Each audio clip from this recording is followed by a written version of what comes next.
दोस्तों आज इस वीडियो में मैं आपको बताने वाला हूँ BH सीरीज के रजिस्ट्रेशन के प्रोसेस के बारे में। इसके प्रोसेस के रिगार्डिंग परिवहन की साइट पर भी एक इंफॉर्मेशन शेयर की गई है। दोस्तों वीडियो में आगे बढ़ने से पहले अगर आपने हमारे चैनल फैक्ट्स अनप्लग्ड को अभी तक सब्सक्राइब नहीं किया है तो कर लें और इस वीडियो में बिल्कुल अंत तक बने रहिएगा क्योंकि वीडियो वाकई में बहुत ही इंफॉर्मेटिव है। दोस्तों किसी भी सर्च इंजन में आप सर्च कीजिएगा परिवहन, उसके बाद जो सबसे ऊपर रिजल्ट आ रहा है ministry of road and transport, उस पर क्लिक कर दीजिएगा। जैसे ही आप इस पर क्लिक करोगे तो ऑफिशियल वेबसाइट आपके सामने आ जाएगी। इस साइट की लिंक मैंने डिस्क्रिप्शन में भी डाल दी है ताकि आप आसानी से ओपन कर सको। अब यहाँ पर आप देख सकते हो BH सीरीज के रजिस्ट्रेशन के रिगार्डिंग पूरी इंफॉर्मेशन यहाँ पर दी हुई है। यहाँ पे process of registration step 1, at the time of purchasing the new vehicle the dealer will fill up the online application form 20 on वाहन portal on behalf of owner। ये जो प्रोसेस स्टार्ट किया गया है ये न्यू व्हीकल के लिए किया गया है। तो अगर आप नई व्हीकल परचेज कर रहे हैं तब के लिए ये प्रोसेस अभी स्टार्ट किया गया है। अब कौन कौन अप्लाई कर सकते हैं इसके लिए यहाँ पे इंफॉर्मेशन दी हुई है।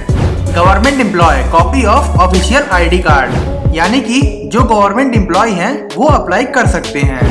Employ of private sector with offices in 4 and more state, यानी कि वो प्राइवेट सेक्टर में काम करने वाले, यानी वो एम्प्लॉय जिनके ऑफिस 4 या 4 से ज्यादा स्टेट में हैं। और प्राइवेट सेक्टर में जो एम्प्लॉय हैं उनको वर्किंग सर्टिफिकेट इन फॉर्म 60 देना होगा। उसके बाद यहाँ पे आप थर्ड इसमें देख सकते हो ownership type individual purchasing new non transport vehicle only.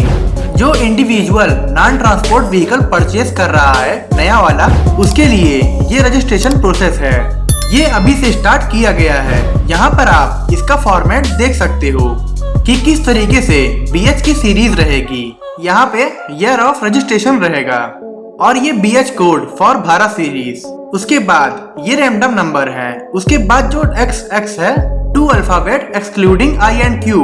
उसके बाद अब यहाँ पे रोड टैक्स की भी इंफॉर्मेशन दी हुई है कि अगर आपका जो व्हीकल है जो आपने परचेज किया है उसका प्राइस अगर 10 लाख से कम है तो आपको 8% टैक्स देना होगा। ये जो दिया गया है व्हीकल टैक्स परसेंटेज, तो ये आपके पेट्रोल व्हीकल के लिए दिया गया है। और अगर आपके पास डीजल व्हीकल है तो 2% एक्स्ट्रा चार्ज देना होगा। और अगर आपके पास इलेक्ट्रॉनिक व्हीकल है तो 2% टैक्स में छूट दी गई है। तो बिलो 10 लाख की व्हीकल पर आपको 8% टैक्स देना होगा। अगर व्हीकल की कीमत 10 to 20 लाख के बीच है तो 10% टैक्स देना होगा।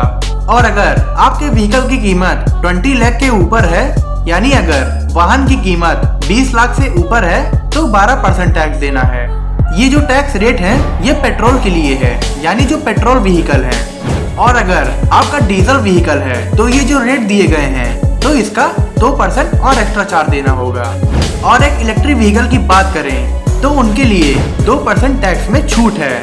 अब यहाँ पे 2 साल के लिए आपको किस तरीके से टैक्स देना होगा वो यहाँ पे दिया हुआ है। उसके बाद प्रोसेस ऑफ रजिस्ट्रेशन, तो ये 5 स्टेप में कंप्लीट रजिस्ट्रेशन होगा।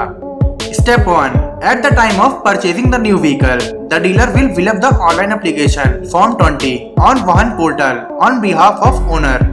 तो ये जो फॉर्म है जहाँ से आप कार परचेज करेंगे उनके द्वारा ही भरा जाएगा। फॉर्म 20 भरा जाएगा, उसमें पूरी डिटेल आपके व्हीकल की भरी जाएगी। इसके बाद step 2, selection of series type. Dealer needs to select this series type as Bharat series. तो ये जो डीलर है उसको वहाँ पे सेलेक्ट करना होगा। जब वो फॉर्म भरेगा तो भारत सीरीज उसको डालना होगा। उसके बाद step 3, required document. Dealer will upload the working certificate form 60, यानी कि जो एम्प्लॉयज प्राइवेट सेक्टर में काम कर रहे हैं तो उनको जो वर्किंग सर्टिफिकेट जो फॉर्म 60 है वो भर के देना है। वहीं अगर गवर्नमेंट सेक्टर में एम्प्लॉयज काम कर रहे हैं तो उसको official ID card along with other registered document वो देना है। उसके बाद step 4, approval for the BH series application to be done by the RTO। तो उसके बाद ये अप्रूवल के लिए RTO चला जाएगा। और उसके बाद स्टेप 5, पे ऑनलाइन रिक्वायर्ड फीस या MV tax initially for 2 years। तो शुरुआत में आपको 2 साल के लिए रोड टैक्स का पेमेंट करना होगा। और उसके बाद यहाँ पे कुछ इन्होंने दिया हुआ है, after the above steps are completed, post approval the वाहन 4 will generate VS series number randomly in current running all India series। अगर ये प्रोसेस कंप्लीट कर दिया जाएगा तो इसके बाद वाहन 4 की तरफ से BH सीरीज रेंडमली जनरेट कर दिया जाएगा, जो कि ऑल इंडिया सीरीज रहेगा। और यहाँ पे subsequently the vehicle owner have to pay 2 years MB tax till the vehicle age of 14 years from the date of first registration and after 14 years the MB tax shall be paid annually online। यानी जब तक 14 years as हो जाएगी vehicle की, तब तक 2 साल के लिए रोड टैक्स आपको पे करना होगा। ऐसे ही जब 14 साल कंप्लीट हो जाएगा उसके बाद आपको मैन्युअली पे करना होगा। और अगर आप ज्यादा जानकारी देखना चाहते हो तो गैजेट नोटिफिकेशन जो 26 अगस्त को उन्होंने रिलीज किया है, ये न्यू व्हीकल रजिस्ट्रेशन के लिए किया गया है। उम्मीद है आने वाले टाइम में दूसरे व्हीकल के लिए भी BH सीरीज शुरू किया जा सकता है। अगर अदर व्हीकल के लिए किया जाएगा तो उसके रिगार्डिंग मैं आपके लिए वीडियो प्रोवाइड कर दूंगा। दोस्तों, आपको ये वीडियो कैसे लगी हमें कमेंट करके जरूर बताएं। और इसी तरह के इंफॉर्मेटिव वीडियोस को लगातार देखने के लिए हमारे चैनल फैक्ट्स अनप्लग्ड को लाइक और सब्सक्राइब करने के साथ साथ नोटिफिकेशन बेल को दबाना बिल्कुल ना भूलें। इस वीडियो को पूरा देखने के लिए आप सभी का बहुत बहुत धन्यवाद।